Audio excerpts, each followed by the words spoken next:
በጌታ በኢየሱስ ክርስቶስ የተወደዳችሁ ተመልካቾቻችን ባላችሁበት የጌታ ሰላም ከእናንተ ጋር ይሁን። እንደምንሰነበታችሁ እንደምንቆያችሁልን እየተከታተላችሁ የምትገኙት ሆፕ ቻናል ኢትዮጵያ ነው። በተለየ መልኩ ደግሞ በዚህ ፕሮግራም ከናይጄሪያ ሌጎስ በቀጥታ እየተላለፈ ያለውን ልዩ የወንጌል ስርጭት ፕሮግራም ወይም ደግሞ መጽሐፍ ቅዱስ ትምህርት ወደ እናንተ ይዘን የምንመጣበት ልዩ መሰናዶ ነው።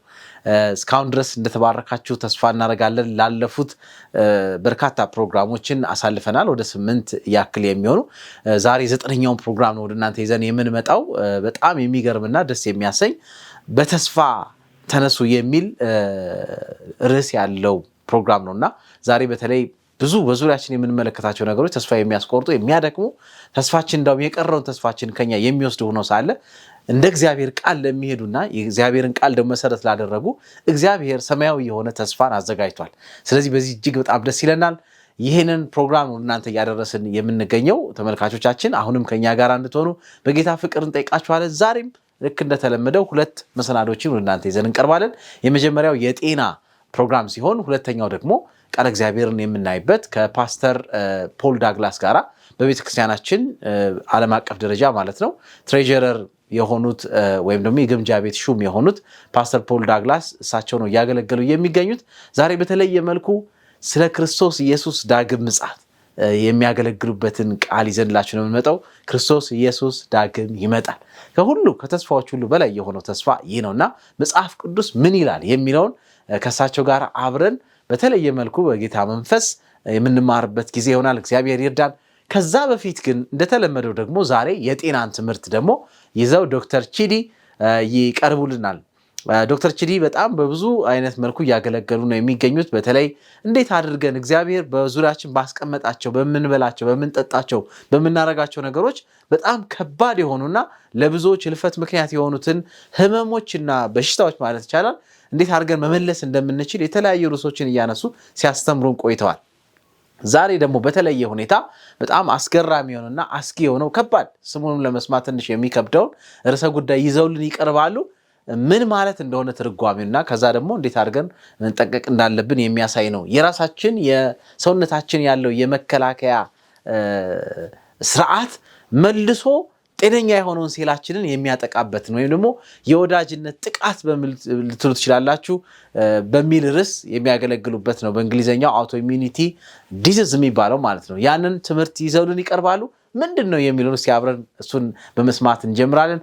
እሱ እንዳለቀ በቀጥታ ቃል እግዚአብሔርን ደግሞ ከፓስተር ፖል ዳግላስ ጋር አብረን እንከታተላለን። አብራችሁን ቆዩ፣ አብራችሁን ሁኑ። የጌታ መንፈስ ከሁላችንም ጋር ይሁን። እናንተ ብቻም ሳይሆን ባላችሁበት ቦታ ሌሎችንም በያዛችሁት አጋጣሚ በያዛችሁት መገናኛ ብዙሃን ወይም ደግሞ መሳሪያ ሌሎች እንድትጋብዙ እንጠይቃችኋለን። ይህን ስለምታደርጉ እግዚአብሔር ይባርካችሁ። መልካም የበረከት ጊዜ ይሁንላችሁ። ፕሮግራሙ ሲያልቅ አብረን እንገናኛለን። ሰላም ሁኑ።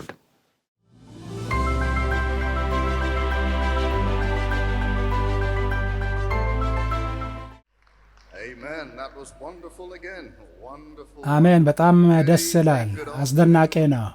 እንደምን አመሻችሁ፣ እንደምን ዋላችሁ። ከእናንተ ጋር እንደገና በመሆኔ ደስ ይለኛል። እነዚህን ቀለል ያሉ ቀለሞች ስንመለከት ቆይተናል። እያንዳንዱ ቀለም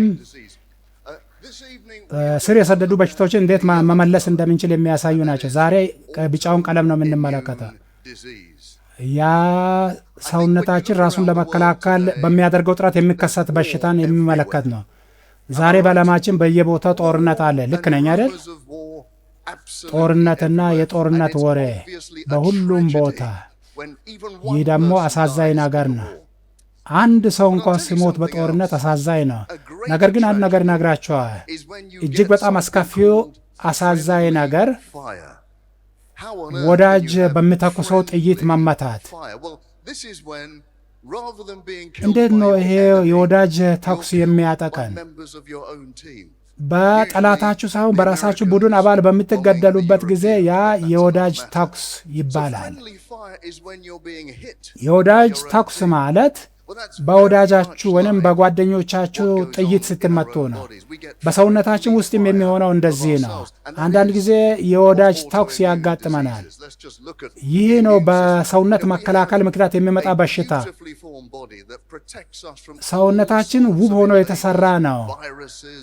የተለያዩ አይነት ወራሪዎችን፣ ባክቴሪያ፣ ቫይረሶችን እና ሌሎችንም መከላከል የሚችል መከላከያ አለ።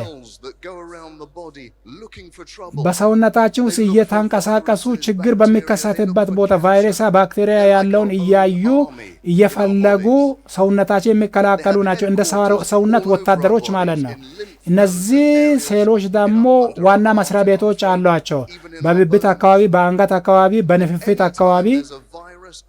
በማንኛውም ጊዜ ባክቴሪያ ወይም ቫይረስ ወደ ሰውነታችሁ ሲገባ እነዚህ የሰውነት መከላከያዎች ባክቴሪያውን ያጣብቁትና ይገሉታል።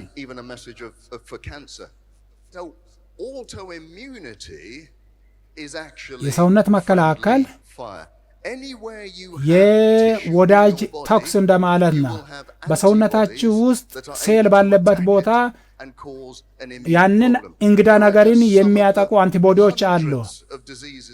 በመቶዎች የሚቆጠሩ በሽታዎች እንደ ታይሮይድ በሽታ፣ እንደ ቁርጥማት በሽታ፣ ምናልባት የደም መርጋት፣ እነዚህ አይነት ነገሮች በሚከሰቱበት ጊዜ አንቲቦዲዎቹ በሽታውን ያጠቃሉ።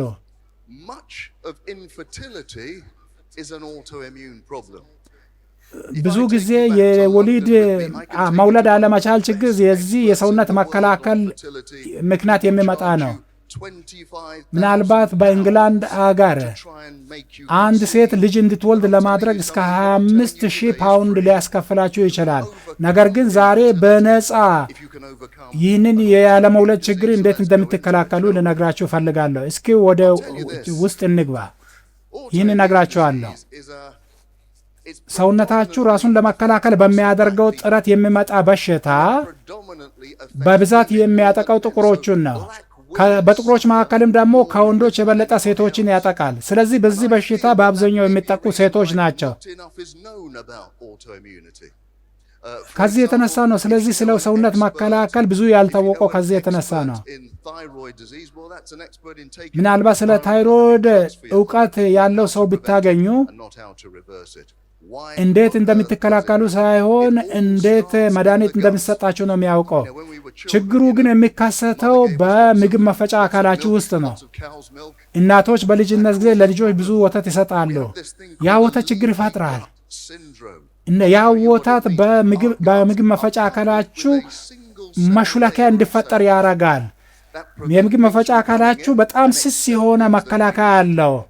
ያ መከላከያ ስስ መከላከያ መግባት የሚገባቸው ነገሮች ያስገባል፣ መግባት የሌለባቸው ነገሮች ይከለክላል። ነገር ግን የተለያዩ ኬሚካሎችን በምትጠቀሙበት ጊዜ ያ መከላከያ ዝም ብሎ ያስተላልፋል።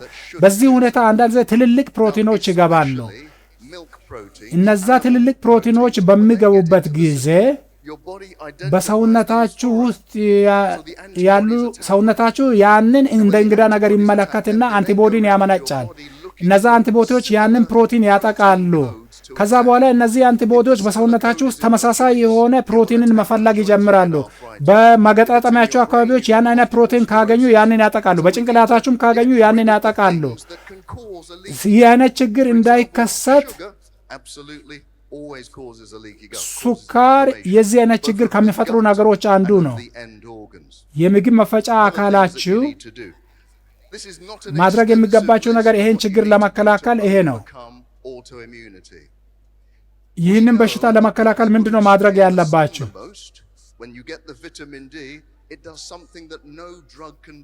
ፀሐይ ላይ ብዙ ጊዜ የሚያሳልፉ ሰዎች በቂ ቫይታሚን በሚያገኙበት ጊዜ ያ ቫይታሚን ዲ የሰውነታችሁ መልካም የሆነ የመከላከል አቅም ይጨመርና መጥፎውን የመከላከል ኃይል ደግሞ ዝቅ ያደርጋል። ጭንቀት የሰውነታችሁ የመከላከል ሁኔታ ዝቅ እንዲል ያደርጋል። ስለዚህ ይህንን ችግር እንዴት እንደምንቆጣጠር እንማራለን። ምናልባት በምግባችሁ ውስጥ የእጽዋት ውጤቶችን እንድትመገቡ እነግራችኋለሁ። ያ ከሆነ ሰውነታችሁ ራሱን ለመከላከል በሚያደርገው ጥረት የሚመጡ በሽታዎች አያጋጥሟቸውም። በሚቀጥሉ ክፍሎች ውስጥ የሚሰጣችሁ ነገር አለ። እንዴት ራሳችሁ ማዳን እንደምትችሉ እንዴት ጤናማ እንድትሆኑና አፍሪካ እንዴት ተስፋ ሊያገኝ እንደሚችል ልነግራችሁ እፈልጋለሁ። ይህንን የምታደርጉ ከሆነ ወደዚህ የምትመጡ ከሆነ በጤንነት ከፍ ማለት ብቻ ሳይሆን በፈውስ ብቻ ሳይሆን በተስፋም ወደ ላይ ትነሳላችሁ። ደህና አምሹ።